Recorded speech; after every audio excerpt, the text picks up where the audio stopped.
లింగమూర్తి చెప్పింది విని క్షణకాలం నిర్ఘాంతపోయాడు దేవేంద్ర. వెంటనే తేరుకుని సీరియస్గా చూశాడు అతని మొహంలోకి. నువ్వు చెప్పింది నిజమా? తమతో అబద్ధం ఎందుకు చెబుతానండి అన్నాడు లింగమూర్తి. ఒకవేళ అతను క్లాస్మేట్ అయి ఉండొచ్చుగా, అనుకోకుండా ఒకరినొకరు కలిసినప్పుడు సరదాగా మాట్లాడుకుని ఉండొచ్చుగా. అదేం లేదండి బాబు, ఒకరి భుజాలు ఒకరు రాసుకుంటూ పార్కులో కూర్చుని కాలక్షేపం చేయటం నేను కళ్ళారా చూశాను. భుజాలు రాసుకోవడమే కాదు అని దేవేంద్రకు మరింత దగ్గరగా వెళ్ళి ముద్దు పెట్టుకునేంత పని కూడా చేశారు అన్నాడు మెల్లగా. నమ్మక తప్పలేదు దేవేంద్రకి. సాలోచనగా నొసలు చిట్లిస్తూ చిన్నగా తల పంకించాడు. అయితే స్త్రీకి రెక్కలొచ్చాయన్నమాట. రెక్కలు రావడం ఒక్కటే కాదండి బాబు, ఇప్పుడు బుసలు కొట్టడం మొదలుపెట్టింది. కాలు జారకు ముందే తగిన వరుణ్ణి చూసి ఆ కళ్యాణం కాస్త జరిపించేస్తే బాగుంటుంది అన్నాడు లింగమూర్తి.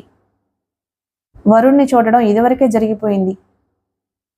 నాకు తెలియకుండానే అని తప్పైపోయినట్టు నాలిక కొరుక్కున్నాడు లింగమూర్తి. ప్రతిదీ నీకు చెప్పి చెయ్యాలా? తీవ్రంగా ధ్వనించింది దేవేంద్ర కంఠం. లింగమూర్తి కంగారు పడిపోయాడు. క్షమించండి, ఏదో నోరు జారాను. ఎంతకీ వరుడెవరు? సమయం వచ్చినప్పుడు చెప్తాను. తమ దయ. ఆ రోజు రాత్రి భోజనాలయ్యాక తనే స్వయంగా మేనకోడలి గదిలోకి వెళ్ళాడు దేవేంద్ర. శ్రీలత మొదట ఆశ్చర్యపడింది, ఆ తరువాత కంగారు పడిపోయింది. దేవేంద్ర ఆ గదిలోకి రావడం అదే మొదటిసారి. ఎప్పుడూ తనను పిలిపించే అతను ఈరోజు తనే స్వయంగా రావడానికి కారణమేమిటి? రండి మావయ్య, కూర్చోండి ఆహ్వానించింది శ్రీలత. ఆ గదిలో డబుల్ కాటుకు దగ్గరగా ఉన్న ఒక కుర్చీలో కూర్చున్నాడు దేవేంద్ర. నువ్వు కూర్చో. పర్వాలేదు మావయ్య. మర్యాద మనసులో ఉంటే చాలు, కూర్చో. ఆమె అతనికి ఎదురుగా బెడ్ మీద కూర్చుంది. ఆమెకంతా అయోమయంగా ఉంది. సాయంత్రం ఇంటికొచ్చినప్పటి నుంచి అతన్ని గమనిస్తూనే ఉంది. ఎప్పుడూ గంభీరంగా, సీరియస్గా, ఎదుటివాళ్లు పలకరించేందుకు భయపడే విధంగా ఉండే దేవేంద్ర ఆ సమయంలో సాఫ్ట్గా, కూల్గా, సర్వసాధారణంగా కనిపించటం ఆమెకు ఆశ్చర్యాన్ని కలిగించింది. మీరొచ్చారేమిటి మావయ్య? నౌకర్తో కబురు పంపిస్తే నేనే వచ్చేదాన్నిగా? తన ఆశ్చర్యాన్ని అవతలకు నెట్టి అడిగింది శ్రీలత. రాక తప్పలేదు. కారణం ఏమిటి అని ఆమె అడగలేదు. కారణం ఏమిటని అడగవే? మీరు చెబుతారుగా. నీ పెళ్లి నిశ్చయించాను. ఉలికిపాటును నేర్పుగా కప్పిపుచ్చుకుని కంగారుగా చూసింది. ఆమె కంగారును గమనించినట్లే నటించాడు దేవేంద్ర. బొంబాయిలో ఒక టెక్స్టైల్ మిల్ ఓనర్ కొడుకుని నీకు వరుడుగా నిర్ణయించాను. నీతో ఒక మాట చెప్పి పెళ్లి చూపులు ఏర్పాటు చేయాలనుకుంటున్నాను. సూటిగా ఆమె మొహంలోకి చూస్తూ చెప్పాడు దేవేంద్ర. అతని చూపుల్లో చూపులు కలపలేక శ్రీలత తలదించుకుంది. ఆమె గుండె వేగంగా కొట్టుకుంటుంది. శరీరం సన్నగా కనిపిస్తుంది. రాజేష్ని గురించి చెప్పవలసిన సందర్భం వచ్చేసింది. అటువంటి విషయాలు అతనితో మాట్లాడే ధైర్యం ఆమెకు లేదు. కానీ తప్పదు, ఇది తన జీవిత సమస్య. ఇప్పుడు భయపడి మౌనం వహిస్తే ఆ తరువాత జీవితాంతం బాధపడవలసి ఉంటుంది. కానీ ఎలా మాట్లాడడం? విషయాన్ని ఎక్కడి నుంచి మొదలు పెట్టడం? వాళ్ళని పెళ్లి చూపులకు రమ్మని లెటర్ రాయమంటావా? విషయాన్ని ప్రారంభించేటందుకు ఆమెకు అవకాశం కల్పించినట్లు ఆమె ఆలోచనలను భంగపరుస్తూ అన్నాడతను. వద్దు మామయ్య. ఆమెకు ఊహ తెలిసిన తర్వాత అతనికి చెప్పిన మొట్టమొదటి నెగిటివ్ సమాధానం అది. ఎలా చెప్పగలిగిందో ఆమెకే ఆశ్చర్యం వేసింది. అతను ఎదురు చూసిన సమాధానమే అది. ఎందుకని అన్నాడు. ఆమె గుండె దడదడా కుట్టుకోవడం ప్రారంభించింది. విషయం చెప్పడానికి గొంతు పెగలడం లేదు. చెప్పిన తర్వాత అతని రియాక్షన్ ఎలా ఉంటుందో, ఎలాంటి ప్రళయం ప్రారంభమవుతుందో. కారణం చెప్పు మామూలుగా అన్నాడు. అతని గొంతులో ధ్వనించిన సాఫ్ట్నెస్ ఆమెకు కొండంత ధైర్యాన్ని ఇచ్చింది. నేనొకరికి మనసిచ్చాను మామయ్య. ఎలాగో గొంతు పెగల్చుకుని చెప్పగలిగింది. వీల్లేదు అని అతను గట్టిగా అరిస్తే ఏమనాలో అర్థం కాలేదామెకు. అలా జరగలేదు. దేవేంద్ర అరవలేదు. అయితే వరుణ్ణి నువ్వే వెతుక్కున్నావన్నమాట. నువ్వు నిర్ణయాలు తీసుకోవడం ప్రారంభించాక నేను సంబంధాలు చూడడం దేనికి? ఆమె తప్పనిసరిగా తలెత్తి అతని మొహంలోకి చూడవలసి వచ్చింది. అతని ముఖంలో కోపం లేదు. అంత మాట అనకండి మామయ్య. సెలక్షన్ నాదే అయినా నిర్ణయం మీదే. మీ అనుమతి లేకుండా నీ పెళ్లి చేసుకోను. దేవేంద్ర తెచ్చిపెట్టుకున్న నవ్వుతో అన్నాడు. ఆ మాత్రం గౌరవం ఇచ్చావు, అంతే చాలు. మిమ్మల్ని గౌరవించకపోతే నేను ఇంకెవరిని గౌరవిస్తాను మామయ్య? ఎంతకీ అబ్బాయి ఎవరు? రాజేష్ అని రాజేష్ అంటే అదే మావయ్య, ఆ రోజు నన్ను రౌడీల బారి నుంచి కాపాడాడు అని చెప్పలేదు? ఆమె గుర్తు చేసింది. ఓ, అతనా? అతను ఆర్టిస్ట్ అన్నావు కదూ, అందుకే అతడి రూపాన్ని నీ మనసులో అంత తేలిగ్గా గీయగలిగావన్నమాట. శ్రీలత సిగ్గుపడింది. ఎంతకు అతను ఎక్కడ పనిచేస్తున్నాడన్నావు? దేశప్రభ పత్రికలో చీఫ్ ఆర్టిస్ట్. అతని తల్లిదండ్రులు లేరు మావయ్య. మరి బంధువులు? అతనికి ఎవ్వరూ లేరు. అయితే అనాథ అన్నమాట. అయితే నేను ఒకసారి అతనితో మాట్లాడాలి. శ్రీలత ఆశ్చర్యంగా చూసింది. ఏ విషయాన్ని గురించి? చూడమ్మా, నువ్వు అందరిలాంటి ఆడపిల్లవి కాదు. కొన్ని కోట్ల రూపాయల విలువ చేసే ఆస్తికి వారసురాలివి. కొన్ని వందల మంది పనిచేసే కంపెనీలకు యజమానురాలివి. అందువల్ల ప్రేమ అనే అందమైన వలను నీ మీద విసరడానికి చాలామంది ప్రయత్నిస్తూ ఉంటారు. ఎవరు ఎలాంటి వారో తెలుసుకోలేని వయసు నీది. రాజేష్ అలాంటివాడు కాదు మావయ్య. దేవేంద్ర నవ్వాడు. ఆ విషయాన్ని నువ్వు కాదు, నేను తేల్చుకోవాలి. ఏమాత్రం పొరపాటు జరిగినా నీకంటే ఎక్కువగా బాధపడేది నేనేనన్న సంగతి మర్చిపోకు. మీ ఇష్టం మామయ్య. అయితే రేపు అతన్ని తీసుకురా. అలాగే. మరో ముఖ్య విషయం. చెప్పండి. ఏం మాట్లాడినా ఎలా మాట్లాడినా నువ్వు చూస్తూ ఉండాలి గాని కల్పించుకుని మాట్లాడకూడదు. రాజేష్ని అవమానించడం నేను సహించలేను. అందుకే చెబుతున్నాను, నేను ఏం చేసినా మంచికే అన్న నమ్మకం నీకుంటే నా మాట నువ్వు వినాలి. సరే, గుడ్. రేపు సాయంత్రం 5 గంటలకి అతన్ని రమ్మని చెప్పు. శ్రీలత తల ఊపింది. ఇక నిద్రపో. Good night. అతను లేచి ఆ గదిలోంచి అవతలకు వెళ్ళిపోయాడు. తలుపులు మూసొచ్చి బెడ్ మీద వాలింది శ్రీలత. ఆమె మస్తిష్కాన్ని ఆక్రమించుకుని పరిపరి విధాల పరుగులు తీయటం ప్రారంభించాయి రకరకాల ఆలోచనలు. రాజేష్తో అతను ఏం మాట్లాడతాడు? ఆ ప్రశ్నకు సమాధానం లభించలేదామెకు. వెంటనే రిసీవర్ ఎత్తి అర్చనకు ఫోన్ చేసింది. అర్చన లైన్లోకి రాగానే విషయాన్ని క్లుప్తంగా ఆమెకు వివరించింది. Very good. మొత్తానికి ధైర్యం చేసి మామయ్యతో చెప్పేశావన్నమాట. ఆయన రాజేష్తో మాట్లాడాలంటున్నారు. ఏం మాట్లాడతారట? నాతో చెప్పలేదు. నీతో సీరియస్గా ఏమైనా వాదించారా? లేదు, మామూలుగానే మాట్లాడారు. ఇవాళ ఎందుకనో మామయ్య చాలా మారినట్టు కనిపించారు.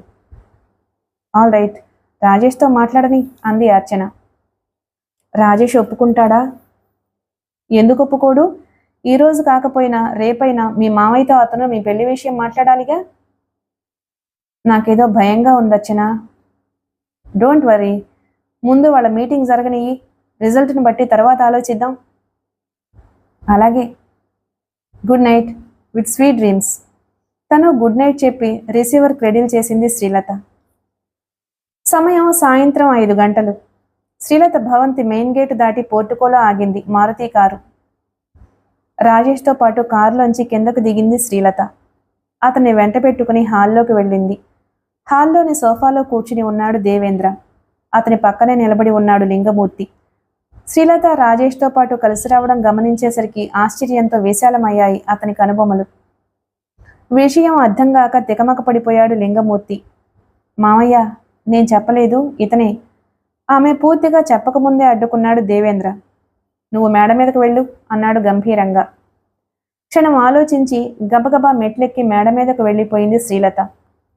రాజేష్ని నకసిక పర్యంతము పరిశీలనగా చూడడం ప్రారంభించాడు దేవేంద్ర. నమస్తే సార్, నా పేరు రాజేష్ కుమార్. చిన్నగా తల పంకించాడు దేవేంద్ర. కూర్చో. అతనికి ఎదురుగా ఉన్న ఇంకో సోఫాలో కూర్చున్నాడు రాజేష్. నువ్వేం చేస్తూ ఉంటావు? దేశప్రభ పత్రికలో ఆర్టిస్ట్ని. జీతం ఎంత? 6,000. 6,000? వ్యంగ్యం ధరించింది అతని కంఠంలో. రాజేష్ పట్టించుకోలేదు. మా శ్రీలత సరదాగా ఉపయోగించే మారుతి పెట్రోల్కి నెలకి ఎంత అవుతుందో తెలుసా? నేను కారు డ్రైవర్ని కాదు. ఆ సమాధానానికి దేవేంద్ర కంగు తిన్నాడు. వెంటనే సర్దుకున్నాడు. ఆల్ రైట్, అసలు విషయానికి వద్దాం. అదే మంచిది. నువ్వు మా శ్రీలతని ప్రేమిస్తున్నావట. ఆమె కూడా నన్ను ప్రేమిస్తుంది. ఆమె సంగతి పక్కన పెట్టు. నువ్వు ఆమెను ఎందుకు ప్రేమిస్తున్నావు? మనసుకు నచ్చింది కనుక, పెళ్లి చేసుకోవాలనుకుంటున్నాను కనుక. అదే, ఆ పెళ్ళి ఎందుకు చేసుకోవాలనుకుంటున్నావు? డబ్బు కోసం మధ్యలో అందుకున్నాడు లింగమూర్తి. దేవేంద్ర సీరియస్గా చూసేసరికి ఠక్కున నోరు మూసుకున్నాడు. నువ్వు చెప్పు అన్నాడు దేవేంద్ర. పెళ్లి ఎందుకు చేసుకుంటారో బ్రహ్మచారులైన మీకు అర్థం కాదు. నాకు అర్థం కాకపోవడం కాదు, నీకు చెప్పడం చేత కాదు. మీరు ఎలా అనుకున్నా సరే. నువ్వు శ్రీలతను ఎందుకు ప్రేమించావో, ఆమెనే పెళ్లి చేసుకోవాలి అని ఎందుకు అనుకుంటున్నావో నేను చెప్పనా? చెప్పండి. ఆమె కోటీశ్వరరాలు గనక. అఫ్కోర్స్ అలాగే అనుకోండి. అయితే ఏమంటారు? సమాధానం చెప్పలేదు దేవేంద్ర. తనకు రాజేష్కి మధ్య ఉన్న టీపై కింద నుంచి బ్రీఫ్ కేస్ ఒకదాన్ని తీసి అతని ముందుంచి ఓపెన్ చేశాడు. లింగమూర్తి కళ్ళు జిగేల్మన్నాయి. డబ్బు, కరెన్సీ, అన్నీ 500 రూపాయల నోట్ల కట్టలే. బ్రీఫ్ కేస్ నిండుగా పేర్చబడి ఉన్నాయి. ఏమిటిది? అడిగాడు రాజేష్. డబ్బు, క్యాష్ కనిపించటం లేదు? కనిపిస్తూనే ఉంది. నేను అడిగింది ఈ డబ్బును నా ముందుంచటంలో నీ ఉద్దేశం ఏమిటి అని. దేవేంద్ర నవ్వాడు. నీ ప్రేమకి ఖరీదు 10 లక్షలు. దీంతో తృప్తి చెంది శ్రీలత సంగతిని మర్చిపో అన్నాడు దేవేంద్ర. రాజేష్ చిన్నగా నవ్వాడు. జేబులో నుంచి సిగరెట్ ప్యాకెట్ తీసి సిగరెట్ను ఒకదాన్ని వెలిగించుకుని దమ్ములాగి పొగను తీరుబడిగా గాలిలోకి వదిలాడు. ఏమిటి ఆలోచిస్తున్నావు? ఇది సరిపోదా? మీరు నన్ను పలకరించినప్పుడే అనుకున్నాను ఈ ఆఫర్ చేస్తారని. మీలాంటి ధనవంతుల ఆలోచనలు ఎంత నీచంగా ఉంటాయో ఊహించగలను కాబట్టే శ్రీలతను ప్రేమించి కూడా నా ప్రేమను మనసులో దాచుకున్నాను. ఆమెకు దూరంగా ఉండాలని ప్రయత్నించాను. కానీ దైవికంగా మేమిద్దరం దగ్గర కావడం జరిగింది. ఇక ప్రాణాలు పోయినా ఆమెను వదిలేది లేదు. మేడ మీద నుంచి అంతా వింటూనే ఉంది శ్రీలత. రాజేష్ మాటలకు ఆమె మనసు ఆనందంతో ఉప్పొంగింది. అటువంటి వాణ్ణి జీవిత భాగస్వామిగా ఎన్నుకున్నందుకు తనను తానే అభినందించుకుంది. ఎంతకీ నువ్వనేదేమిటి? అడిగాడు దేవేంద్ర. చెబుతాను అంటూ ప్యాంటు జేబులోంచి 100 రూపాయల నోటు ఒకదాన్ని తీసి బ్రీఫ్ కేసులోని నోట్ల కట్టల మీద ఉంచాడు రాజేష్. ఏమిటి? తీవ్రంగా ముడిపడ్డాయి దేవేంద్ర కనుబొమలు. డబ్బే ప్రధానం అని మీరు అనుకుంటున్నారు కాబట్టి మీరు ఇచ్చిన 10 లక్షల మీద 100 రూపాయలు మీకు అదనంగా ఇస్తున్నాను. శ్రీలతను ఈ క్షణమే కట్టుబట్టలతో నా వెంట పంపించండి. కంటికి రెప్పలా కాపాడుకుంటాను అన్నాడు రాజేష్ గంభీరంగా. అతని మనోధైర్యానికి, అచంచలమైన ప్రేమకు శ్రీలత కళ్ళ వెంట ఆనందాశ్రువులు జలజలా రాలాయి. వెంటనే మెట్లు దిగి కిందకొచ్చేసిందామె. ఆమె రావడం ఓరకంట గమనించాడు దేవేంద్ర. మరుక్షణంలోనే తన భావాలను మార్చుకున్నాడు. చిరునవ్వును పెదవుల మీదకి తెచ్చుకున్నాడు. లుక్ మిస్టర్ రాజేష్, నువ్వే జయించావు. మా స్త్రీ సెలక్షన్లో పొరపాటు లేదో నిరూపించావు అన్నాడు మెచ్చుకున్నట్లు. అర్థం కానట్టు చూశాడు రాజేష్. నేను జయించటమేమిటి? నువ్వు డబ్బు కోసమే మా శ్రీలతను ప్రేమించావని నేను కాదని మా శ్రీలత వాదించుకున్నాం. నిజం తేల్చుకోవడానికి నీకో చిన్న పరీక్ష పెట్టాను అంతే. రాజేష్ మాట్లాడలేదు. మౌనంగా ఉండిపోయాడు. లుక్ మిస్టర్ రాజేష్, నిన్ను ఇలా పరీక్షించటం నువ్వు అవమానంగా భావించొచ్చు. కానీ ఆమె గార్డియన్గా ఆమె మంచి చెడ్డలను గురించి ఆలోచించవలసిన బాధ్యత నాకుంది, కాదంటావా? ఆ మాటలతో తృప్తిపడి చిన్నగా తలపంకించాడు Rajesh. Now everything is okay. త్వరలోనే నీ పెళ్లి ముహూర్తాన్ని నిర్ణయిస్తాను. మీ ఇద్దరి పెళ్లికి. థ్యాంక్ యూ సార్, ఇంక నేను బయలుదేరతాను అంటూ లేచాడు రాజేష్. తొందర ఏముంది? ఏకంగా భోజనం చేసి వెళ్దు గాని. No thanks. పెళ్ళయ్యాక ఎలాగో ఇక్కడ తినక తప్పదుగా, ముందు నుంచే మనుగుడిపెందుకు అంటూ చేతులు జోడించి నమస్కరించి బయటకు నడిచాడు రాజేష్. శ్రీలత దేవేంద్ర ముఖంలోకి చూసింది. అలా చూస్తూ నిలబడతావేమిటమ్మాయి? వెళ్ళి అతన్ని కారులో డ్రాప్ చేసిరా. అతను అనడమే ఆలస్యం అన్నట్లు థ్యాంక్ యూ మామయ్య అంటూ పరుగులాంటి నడకతో రాజేష్ని అనుసరించింది. ఇద్దరూ పోర్టికోలో ఉన్న కారు దగ్గరకొచ్చారు. హమ్మయ్య, గండం గడిచి గట్టెక్కింది కదూ అంది శ్రీలత. ఏం గండం? మా మామయ్య ఒప్పుకుంటాడో లేదో అన్నది. అదో గండంగా నేను అనుకోలేదు. మరి నన్ను ప్రేమించనని ఎందుకు ఏడిపించావు? ఇలాంటి విషయాలను ఫేస్ చేయవలసి ఉంటుంది అని అప్పుడు అలా అన్నాను. మరి ఇప్పుడేమనుకుంటున్నావు? ఎవరు అభ్యంతరాలు చెప్పినా, ఎటువంటి అవాంతరాలు ఎదురైనా ఎదుర్కోవడానికి నేను సిద్ధంగా ఉన్నాను. ఆమె ఆరాధనగా చూసింది అతని కళ్ళల్లోకి. నేను వెళ్ళిరానా? కారులో డ్రాప్ చేస్తాను. ఎందుకని? నేనిప్పుడు ఇంటికి వెళ్ళడం లేదు. మరెక్కడికి వెళ్తున్నావు? మా ఎడిటర్ గారి స్నేహితుడింటికి. ఇక్కడికి దగ్గరలోనే ఉంది. ఆయన ఇంటికెందుకు? ఆయన మదర్ చనిపోయింది. ఆమె లైఫ్ సైజ్ ఆయిల్ పెయింట్ ఒకటి తీసివ్వడానికి మధ్యాహ్నమే ఒప్పుకున్నాను. వెళ్ళి ఫోటో తెచ్చుకోవాలి. అయితే అయ్యగారు సంపాదనలో పడ్డారన్నమాట. ఒక ఇంటివాణ్ణి కాబోతున్నాను కదా, సంపాదించొద్దా మరి? సంపాదనలో పడి నన్ను మర్చిపోకండోయ్. సంపాదనే తమ కోసం కదండి, ఎలా మర్చిపోతాను? ఇద్దరూ నవ్వుకున్నారు. శ్రీలత అతన్ని గేటు దాకా సాగనంపింది. అతను కనుమరుగయ్యేదాకా అక్కడే నిలబడి చెయ్యి ఊపుతూ ఆ తరువాత హుషారుగా అడుగులు వేస్తూ లోపలికొచ్చింది. దేవేంద్ర, లింగమూర్తి హాల్లో లేరు. శ్రీలత మేడమెట్లు ఎక్కబోతూ ఉండగా దేవేంద్ర ఆఫీస్ గదిలో నుంచి ఏవో మాటలు అస్పష్టంగా వినిపించసాగాయి. సాధారణంగా చాటు నుంచి వినడం అలవాటు లేదు శ్రీలతకి. కానీ ఆ సమయంలో దేవేంద్ర తన పెళ్లికి అంగీకరించటంతో ఆ విషయాన్ని గురించి లింగమూర్తితో చర్చిస్తున్నాడేమో అన్న ఆసక్తితో మేడ మీదకు వెళ్లే ప్రయత్నాన్ని విరమించుకుని నిశ్శబ్దంగా అడుగులు వేస్తూ మూసి ఉన్న ద్వారాన్ని సమీపించి ఆసక్తిగా చెవులు రిక్కించింది. అయ్యా దేవేంద్ర గారు, తమను అర్థం చేసుకోవడం ఈ అల్పుడి వల్ల కాదు. కోటీశ్వరుల సంబంధాలు కావాలనే చెడగొట్టిన మీకు ఈ అనామకుడికి అమ్మాయి గారినిచ్చి పెళ్లి జరిపించడానికి అంగీకరించడంలో ఆంతర్యం ఏమిటో సెలవివ్వండి. లేదంటే నా తల పగిలిపోయేలా ఉంది అడిగాడు లింగమూర్తి. రాజకీయంగా నవ్వాడు దేవేంద్ర. నిజంగానే నీది ఒట్టి మట్టిబుర్రోయి లింగమూర్తి. కాదని నేనెప్పుడన్నానండి? అయితే విను. ఇలాంటి విషయాల్లో శ్రీలతను రెచ్చగొట్టినందువల్ల ప్రయోజనం లేదు. అందుకే పెళ్లికి అంగీకరించినట్టుగా నటించాను. రేపు పురోహితుడిని పిలిపించి ముహూర్తం కూడా పెట్టేస్తాను. మరి పెళ్ళి? అది మాత్రం జరగదు. అంటే? ముహూర్తానికి 3 రోజుల ముందుగానే రాజేష్ చచ్చిపోతాడు. ఆ? ఆశ్చర్యంతో ఇంత లావున నోరు తెరిచాడు లింగమూర్తి.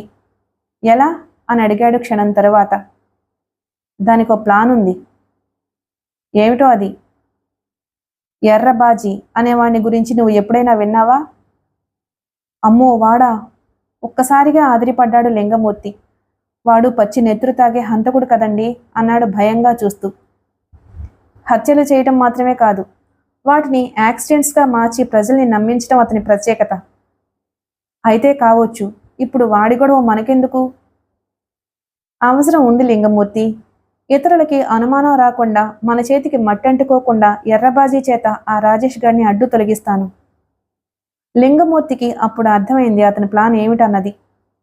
అతన్ని చంపించి వెంటనే అమ్మాయి గారి పెళ్లి జరిపించేస్తే బాగుంటుంది. కానీ వెంటనే వరుడు దొరకాలిగా, దొరికిన అమ్మాయి గారు ఒప్పుకోవాలిగా అన్నాడు. చిన్నగా నవ్వాడు దేవేంద్ర. వరుడు అప్పుడు ఇప్పుడు సిద్ధంగానే ఉన్నాడు. ఇక శ్రీలత ఒప్పుకోవడం అంటావా? నేను కొద్దిగా కళ్ళెర చేస్తేనే గజగజలాడుతూ తాళి కట్టించుకుంటుంది. కిక్కురు మనకుండా కాపురం చేస్తుంది. అది నిజమేననుకోండి. ఇంతకీ వరుడెవరు?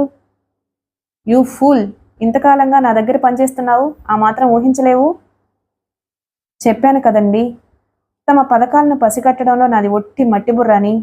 అమ్మాయి గారిని కట్టుకుని ఈ ఆస్తిని మూట కట్టుకునే అదృష్టవంతుడు ఎవరో చెప్పండి అన్నాడు ఆతృతగా. నేనే. ఆ? కరెంట్ షాక్ కొట్టినట్టు క్షణకాలం ఆశ్చర్యంతో బిగుసుకుపోయాడు లింగమూర్తి. తమరా అన్నాడు ఆశ్చర్యంగా. ఎస్, నేనే పెళ్లి కొడుకుని. ఇంతకాలంగా శ్రీలతను కంటికి రెప్పలా కాపాడుతూ వచ్చింది. నేను పెళ్లి చేసుకోకుండా బ్రహ్మచారిగా ఉండిపోయింది. ఆమెకు వేరే సంబంధాలు చూసినట్లే చూసి చెడగొడుతున్నది ఎందుకనుకున్నావు? ఆమె మెడలో తాళి కట్టి ఆమె ఆస్తికి సర్వాధికారిని కావాలి అన్న నా కోరిక తీర్చుకోవడానికి. అద్భుతం సార్, తమ మేధస్సుకి జోహార్లు. నీ భట్రాజు పొగడ్తలు కట్టిపెట్టి నేను చెప్పేది జాగ్రత్తగా విను. చెప్పండి సార్. రేపు ఉదయాన్నే వెళ్ళి ఆ ఎర్రబాజీని కలుసుకో. నేనా? నువ్వే. అతను ఎక్కడుంటాడో నాకు తెలియదే. అది కూడా నేనే చెప్పాలా? మస్తాన్పేట వెళ్ళి అడిగితే ఎవరైనా చెబుతారు. అతన్ని కలిసి రేపు రాత్రికి నేను రమ్మన్నాను అని చెప్పు. మిగతా విషయాలు నేను మాట్లాడతాను. అయ్యా, నాదో సందేహం. ఏమిటది? ఆ ఎర్రబాజీ నన్నేమీ చెయ్యడు కదా? భయంగా అన్నాడు లింగమూర్తి. అతను విసుగ్గా చూశాడు. నీలాంటి పనికిమాని వాళ్లను తాకనైనా తాకడతను. నిర్భయంగా వెళ్ళొచ్చు. అలాగే సార్ అన్నాడు లింగమూర్తి. అక్షరం మిస్ అవ్వకుండా బయట నుంచి వారి సంభాషణను ఆలకించిన శ్రీలత శరీరం చెమటతో తడిసిపోయింది. ఆమె భయంతో గజగజ వణికిపోవడం ప్రారంభించింది. లింగమూర్తి బయటకు వస్తున్న అడుగుల చప్పుడు విని గబగబా మెట్లెక్కి మేడ మీద తన గదిలోకి వెళ్లి మంచం మీద వాలిపోయింది. భయం, విపరీతమైన ఆందోళన ఆమెను ఉక్కిరిబిక్కిరి చేయసాగాయి. దేవేంద్ర నిజస్వరూపం ఒక్కసారిగా బయటపడేసరికి ఆమె తట్టుకోలేకపోతుంది. ఆ షాక్ నుంచి బయటపడలేకపోతుంది. 10 ఏళ్ల వయసు నుంచి తనను పెంచి పెద్ద చేసింది తన మీద ఆప్యాయతతో కాదు, అభిమానంతో, అంతకంటే కాదు. ఆస్తి, కోట్ల విలువ చేసే ఆస్తి కోసమే ఇదంతా చేస్తున్నాడన్నమాట. ఎంతటి నమ్మక ద్రోహం, ఎంతటి నయవంచిన, ఎంతటి నీచం! ఇప్పుడు తనేం చెయ్యాలి? ఈ గండం నుంచి తను రాజేష్ని ఎలా రక్షించుకోవాలి? ఆ షాక్ నుంచి బయటపడి ఆలోచించటం ప్రారంభించింది శ్రీలత. ఈ ఆస్తి తనది. దేవేంద్ర తింటున్న తిండి, అనుభవిస్తున్న వైభవం తన డబ్బుతోనే. అటువంటప్పుడు తను అతనికి ఎందుకు భయపడాలి? అతన్ని ఎదిరించి ఎందుకు బ్రతకూడదు? అలా అనుకుందే కానీ అనుకున్న దాన్ని ఆచరణలో పెట్టడం సాధ్యం కాదు అని ఆమెకు తెలుసు. పసితనం నుంచి దేవేంద్ర అంటే ఆమెకు హడల్. అతని పట్ల అంతులేని భయం ఆమె నరాల్లో జీర్ణించుకుపోయింది.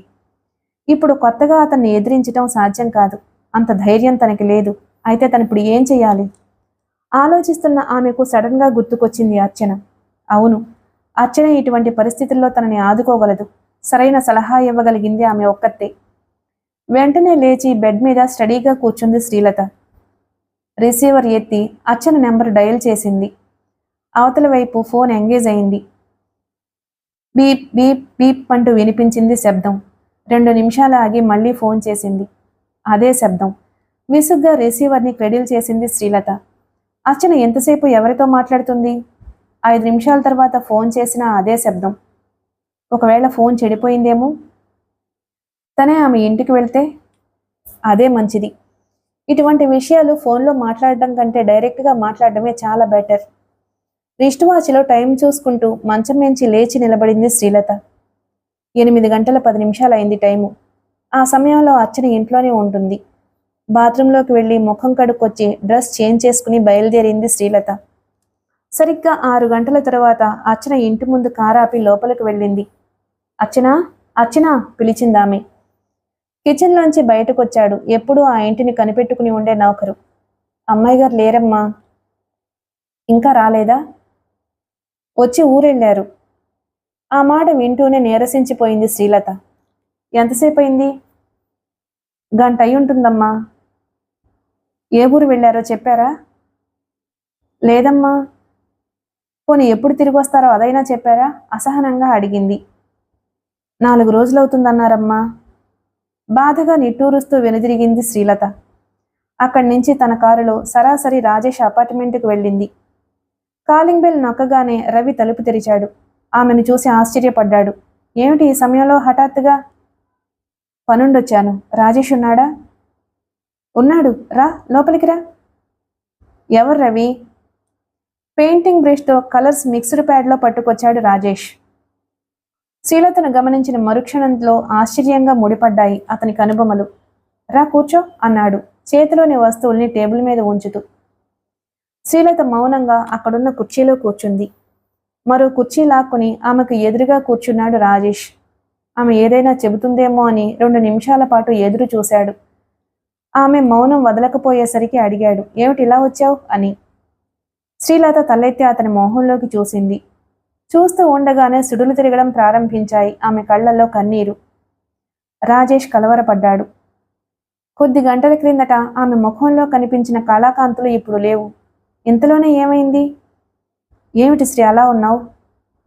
శ్రీలత ఒక్కసారిగా బావురుమంది. అక్కడే ఉన్న రవి, మోహన్లు కంగారు పడ్డారు. శ్రీలత 2 చేతుల్లో ముఖం దాచుకుని విలపిస్తుంది. రాజేష్ ఆమెను ఓదార్చడానికి ఎలాంటి ప్రయత్నమూ చేయలేదు. మౌనంగా ఉండిపోయాడు. ఆమె దుఃఖభారం నుంచి తేరుకున్న తరువాత మెల్లగా అడిగాడు, ఏం జరిగింది శ్రీ? జరిగిందంతా వివరంగా చెప్పింది. విని మళ్ళీ మౌనం వహించాడు. రవి, మోహన్లు అదిరిపోయారు ఆమె చెప్పింది విని. మై గాడ్, రాజేష్ని హత్య చేయించే ప్రయత్నంలో ఉన్నారా మీ మామయ్య? ఎంత దారుణం అన్నారు. అతడి నిజస్వరూపం ఈరోజే నాకు తెలిసింది. రాజేష్ని హత్య చేయించి నన్ను పెళ్లి చేసుకోవాలి అన్న పథకం వేశాడు. ఈ వయసులో అతనికి ఇదేం బుద్ధి అన్నాడు రవి. ఆస్తి కోసం అతని ఆరాటం. ఆస్తి మొత్తం నీ పేరునే ఉంది కదూ? లాయర్ గారు అలాగని చూచాయిగా చెప్పారు. చనిపోవడానికి ముందు మా నాన్న ఒక వీలునామా రాయించి సీల్డ్ కవర్లో ఉంచి లాయర్ గారికి ఇచ్చారట. నా పెళ్లి జరిగితేనే గాని అందులోని పూర్తి వివరాలు తెలియవు. తెలియడానికే ఉంది. ఏ రకంగా చూసినా ఆ ఆస్తికి నువ్వే వారసురాలివి. నువ్వు ఆ దేవేంద్రకి భయపడవలసిన అవసరం లేదు అన్నాడు మోహన్. అతన్ని ఎదిరించే ధైర్యం నాకు లేదు. అయితే ఏం చేద్దామనుకుంటున్నావు? శ్రీలత సమాధానం చెప్పలేదు. ప్రశ్నార్థకంగా చూసింది రాజేష్ ముఖంలోకి. ఈ పరిస్థితుల్లో నువ్వు చేయవలసిందొక్కటే అన్నాడు రాజేష్. ఏమిటది? ఆతృతగా అడిగారు ముగ్గురు. దేవేంద్రకి షాక్ ట్రీట్మెంట్ ఇవ్వడం. ఎలా? వెంటనే మేమిద్దరం ఏ గుళ్ళోనో పెళ్లి చేసుకోవాలి. పెళ్ళైన తర్వాత అతను చేయగలిగిందేమీ ఉండదు. అతని ఆలోచన శ్రీలతకు నచ్చింది. అయితే ఆ సిటీలో తాము ఎక్కడ పెళ్లి చేసుకున్నా అతనికి తెలిసిపోతుంది. మనం ఇంకెక్కడికైనా వెళ్ళి పెళ్లి చేసుకుని కొన్ని రోజుల తర్వాత తిరిగి రావడం మంచిది అంది. అతనికి భయపడి పారిపోవడమా అన్నాడు రాజేష్. పారిపోవడం కాదు, మన పెళ్లిని చెడగొట్టే అవకాశాన్ని అతనికి లేకుండా చేయటం. అలా చేయటం నాకు ఇష్టం లేదు. శ్రీలత నిస్సహాయంగా చూసింది రవి మోహన్ల వంక. ఆలోచించు గురు. శత్రువు బలవంతుడు అని తెలిసి మొండిగా ఢీకొనడం మూర్ఖత్వమే అవుతుంది. శ్రీలత చెప్పినట్లు ఇంకో ఊరెళ్ళి మీ ఇద్దరు పెళ్లి చేసుకోవడమే బాగుంటుంది. రవి నేను మీ వెంట వస్తాం అన్నాడు మోహన్. ఆ పెళ్ళేదో పోలీసుల సహాయంతో ఎక్కడే చేసుకోవచ్చుగా అన్నాడు రాజేష్. చేసుకోవచ్చు రాజు, కానీ పోలీస్ డిపార్ట్మెంట్లో కూడా మామయ్యకు పలుకుబడి ఉంది. పోలీసులు మనకు సహకరిస్తారు అన్న నమ్మకం నాకు లేదు. రాజేష్ సమాధానం చెప్పలేదు. ఆలస్యం చేయటం మంచిది కాదు గురు అన్నాడు రవి. అర్చన కూడా ఊళ్ళో లేదు. మా ఇద్దరినీ కలిపిన ఆమె లేకుండా పెళ్లి చేసుకోవడం బాధగా ఉంటుంది. తప్పదు మరి. అర్చన అర్థం చేసుకుంటుంది. అర్చన ఎక్కడికి వెళ్ళింది? అహ్మదాబాద్లో అల్లర్లు జరుగుతున్నాయట. కొన్ని చోట్ల బాంబు పేలుళ్లు సంభవించాయట. ఆ విషయంలో రియల్ న్యూస్ సేకరించడానికి ఇన్వెస్టిగేషన్ కోసం ఆమెను దేశప్రభ తరపున ప్రత్యేకంగా పంపించారు. నీతో చెప్పమంది. తిరిగి రావడానికి 4-5 రోజులు పట్టొచ్చట అన్నాడు రవి. ఏం చేద్దాం గురు అడిగాడు మోహన్. మీ ఇష్టం. అయితే రేపు రాత్రికి బస్సులో నలుగురు ఖమ్మం వెళదాం. అక్కడ ఏదైనా గుడిలో మీరు పెళ్లి చేసుకుందరు గాని. రాజేష్ తల ఊపాడు. రాత్రి 12 గంటలకి బస్సు ఉంది. శ్రీలత డైరెక్ట్గా అక్కడికి వస్తే సరిపోతుంది. మనం ముగ్గురం అక్కడ ఆమెను కలుసుకుందాం. అలాగే అంది శ్రీలత తేలికపడ్డ మనసుతో. జాగ్రత్త, ఎట్టి పరిస్థితుల్లోనూ మీ మావయ్యకి అనుమానం రాకూడదు. శ్రీలత తల ఊపింది.